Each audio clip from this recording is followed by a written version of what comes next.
चलिए, तो major paper 8 में थोड़ा सा हम कुछ मोस्ट इंपॉर्टेंट क्वेश्चंस के बारे में चर्चा कर दे रहे हैं। आप लोग अभी तक रिवाइज किए हैं कि नहीं, उसको एक बार मिला लीजिए। क्या क्या है जरा समझिए। आपको खूब अच्छे से पता है कि मेजर पेपर 7, मेजर पेपर 6 का एग्जाम हो चुका है। अब मेजर पेपर 8 बाकी है ना। बीबीयू के सेमेस्टर 4 की बात कर रहे हैं हम। देखिए, सबसे पहला क्वेश्चन तो ये हो सकता है कि एरर एंड अप्रोक्सीमेशन में, शॉर्ट क्वेश्चंस में एरर एंड अप्रोक्सीमेशन से रिलेटेड क्वेश्चन आ सकता है, ठीक। और एक क्वेश्चन ये हो सकता है कि define number system. Number system क्या है, उस चीज को जरूर आप लोग देख लीजिएगा। तो वो शॉर्ट 1-2 नंबर्स के लिए क्वेश्चन आएगा, वो अलग रखते हैं हम लोग।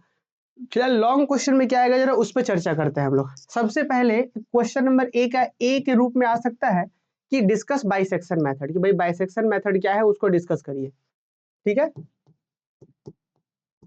बाइसेक्शन मेथड, आपको बाइसेक्शन मेथड को डिस्कस करना है ना। बाइसेक्शन मेथड को डिस्कशन, कि भाई बाइसेक्शन मेथड में क्या होता है, किस तरीके से उसका डिस्कशन। और साथ में इसी का बी नंबर में एक प्रॉब्लम आ सकता है कि x³ - x - 3 वाला एक है ना, इस तरीके का एक प्रॉब्लम है। यही सेम प्रॉब्लम आ सकता है, या प्रॉब्लम में डिजिट वगैरह चेंज कर सकता है। तो ये जरूर आप लोग देख लीजिएगा कि बाइसेक्शन मेथड का डिस्कशन और इस तरीके का एक प्रॉब्लम, बाइसेक्शन से रिलेटेड प्रॉब्लम। तो क्वेश्चन नंबर ए इस तरीके से पूछ सकता है। क्वेश्चन नंबर बी में मैंने क्वेश्चन नंबर दूसरा क्या हो सकता है, तो एक चीज देखिए, इसी से रिलेटेड न्यूटन रैप्सन मेथड जो है उसका डिस्कशन पूछ देगा। Newton Raphson method, Newton Raphson method, ठीक। और सेम इसी से रिलेटेड एक प्रॉब्लम, ए हो गया और बी क्या होगा, प्रॉब्लम, ठीक है। और एक इसी से रिलेटेड अगर बहुत किया तो बाइसेक्शन मेथड का रेट ऑफ कन्वर्जेंस पूछ सकता है। ये बाइसेक्शन मेथड का डिस्कशन पूछ देगा या फिर रेट ऑफ कन्वर्जेंस, क्योंकि आपका जो यूनिवर्सिटी है अच्छे लेवल के क्वेश्चंस को सिलेक्ट कर रहा है, तो एकदम चांस है कि हो सकता है कि बाइसेक्शन मेथड का डिस्कशन पूछे, या हो सकता है कि rate of bisection method, means कि इन मेथड्स का हम रेट ऑफ कन्वर्जेंस बताए थे आप लोग क्लासेस में, तो रेट ऑफ कन्वर्जेंस पूछ सकता है। तो क्वेश्चन नंबर 1 ऐसा हो सकता है। क्वेश्चन नंबर 2 और कुछ इंपॉर्टेंट क्वेश्चन तो उम्मीद है कि ये सब कर चुके होंगे आप लोग। चलिए क्वेश्चन नंबर 3 की ओर आते हैं। तो क्वेश्चन नंबर 3 में Gauss elimination method, Gauss elimination, Gauss elimination method और इससे रिलेटेड एक प्रॉब्लम, ठीक है। गॉस एलिमिनेशन मेथड और उससे रिलेटेड एक प्रॉब्लम। ध्यान रहे कि इसी में आप चाहे तो Gauss elimination, Gauss Jacobi iterative जो मेथड वाला था, इटरेटिव वाला, वो सब देख लीजिएगा, ठीक है। पर गॉस एलिमिनेशन और उससे रिलेटेड एक प्रॉब्लम हो सकता है कि एग्जाम में आए, ठीक। चलिए क्वेश्चन नंबर 4 में आ जाते हैं।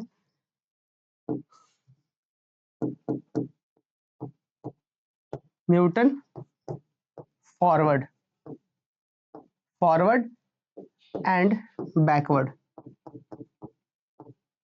Backward interpolation formula.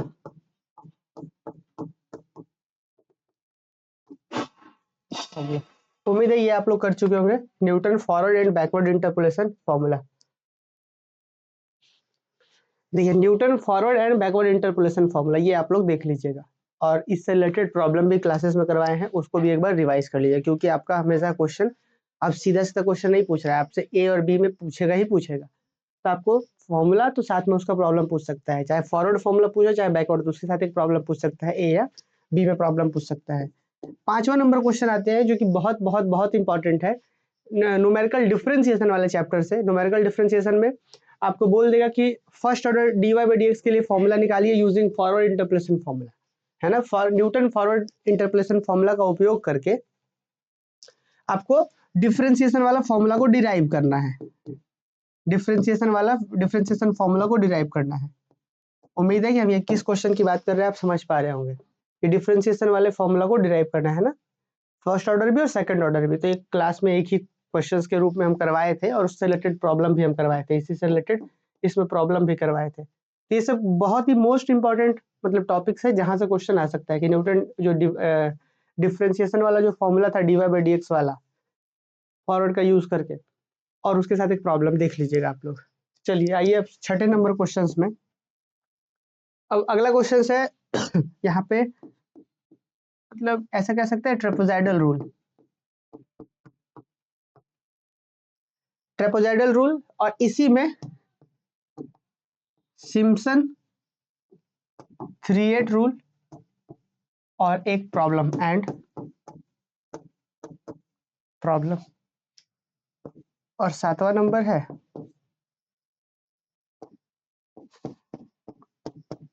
Euler's method, discussion and problem. बस यही 7-8 प्रॉब्लम है। इसमें आप चाहे तो सिम्पसन 1/3 भी 1/3 भी कर सकते हैं। सिम्पसन 3/8 तो 1/3 भी आप कर ही सकते हैं। चलिए बस यही 7-8 प्रॉब्लम है जो आपको बहुत अच्छे से देख के जाना है। एक बार फिर से हम रिवाइज करवा देते हैं। ये ध्यान दीजिएगा, अभी कोई बच्चा इसी को इंपॉर्टेंट क्वेश्चन मत समझ लीजिएगा। जैसे एक स्टूडेंट अभी कमेंट करके पूछ रहे हैं पूरा एकदम मैंने बहुत अलग तरीके से कि सर आप जो यहाँ बता दिए कि न्यूटन रैप्सन मेथड और Newton bisection method, second method important नहीं है क्या? मतलब कितना स्वाभाविक सा क्वेश्चन, कैसे आप लोग कैसे कैसे क्वेश्चन पूछ रहे हैं।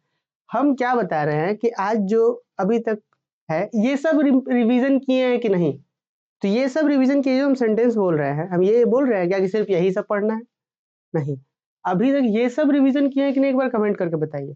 बाकी यहाँ पे जो है सेकंड मेथड, बहुत सारा मेथड यहाँ पे बताया गया है। सेकंड मेथड आपको पढ़ना था, उसको भी उम्मीद है पढ़ लिए होंगे। यहाँ पे Gauss Jacobi's, Gauss Jordan, Gauss iterative, जो 3-4 मेथड थे ये भी बताया गया है।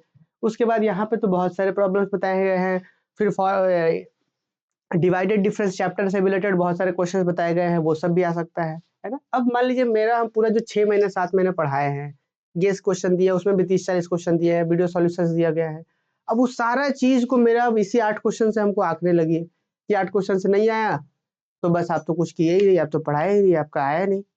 ऐसे अगर इसको हमसे जज करिएगा तो अगली बार से ये थोड़ी बताएंगे हम तो बस ये बताना चाह रहे हैं कि आप लोग ये सब कर लिए हैं कि नहीं। ये सब जो बच्चा कर लिया है मतलब ठीक ठाक उनका रिवीजन है। चलिए कमेंट करके बताइए तो जल्दी से, ये सब हो चुका है? चलिए अर्चना का हो चुका है।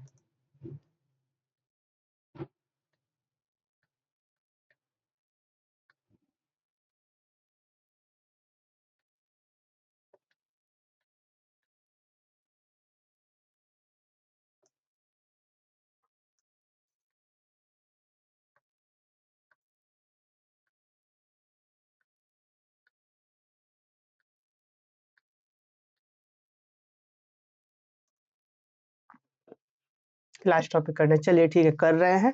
ठीक है, तो इन सभी चीजों को खूब अच्छे से रिवीजन करिए। ठीक, और फिर यहाँ पे जैसे एक टॉपिक और भी है कि रुंजी कुट्टा मेथड है ना, तो रुंजी कुट्टा मेथड भी देख लीजिएगा। तो उम्मीद है कि ये सब आप लोग खूब अच्छे से कर रहे होंगे। और चलिए रानी को शायद हम ज्यादा बोल दिए थे तो उसके लिए सॉरी रानी, लेकिन थोड़ा सा ध्यान रखना है ना कि जो चीज अब बताया जा चुका है तो उसी पर आप क्वेश्चन पूछ रहे हैं तो थोड़ा गुस्सा आ जाता है ना। चलिए अब जैसे मान लीजिए हम ये सब बता रहे हैं आपको, यही फिर अभी हम तुरंत हमसे पूछ दें कि बाइसेक्शन मेथड इंपॉर्टेंट है क्या सर, तो अभी हम क्या लिखवाए हैं बोलिए। तो ये सब थोड़ा सा ध्यान रखना है, ठीक है।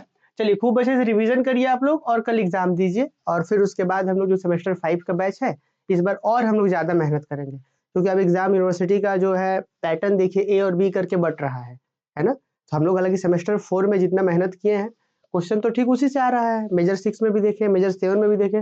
लेकिन एक चीज हुआ है कि ए बी करके पूछा गया है, जिसमें जितने भी ऑफलाइन इंस्टीट्यूट वाले हैं सब बच्चों से पूछिए कैसा गया एग्जाम और आप लोग का भी कैसा जा रहा है, जो बच्चे पढ़े हैं। तो उम्मीद है कि आप लोग हमेशा बाकी जो ऑफलाइन या ऑनलाइन जहाँ पढ़ रहे हैं उनसे बहुत बेहतर स्थिति में है आप लोग, आप खुद अनुभव कर पाएंगे। हम लोग मेजर सेमेस्टर 5 में और बेहतर करेंगे। सेमेस्टर 5 में हम कुछ नया इंट्रोड्यूस करेंगे कि भाई जिस तरीके से हम लोग पढ़ रहे हैं उसको हम और लाइव को बहुत कंटिन्यूटी करेंगे। और सबसे इंपॉर्टेंट कि टेस्ट सीरीज हर एक चैप्टर के बाद लेंगे और सेम वही पैटर्न में ए बी करके, ताकि आप लोग को थोड़ा सा और ज्यादा कॉन्फिडेंस आ पाए एग्जाम से पहले, है ना।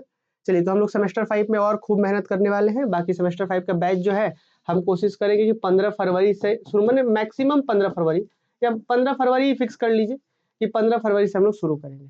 ये फिक्स डेट रख लेते हैं, ठीक है। 15 फरवरी से हम लोग बैच शुरू करेंगे। चलिए बाकी आप लोग खूब अच्छे से एग्जाम दीजिए, सबको ऑल द वेरी बेस्ट। अब मिलते हैं हम लोग कल जब पेपर हो जाए तो उसके बाद।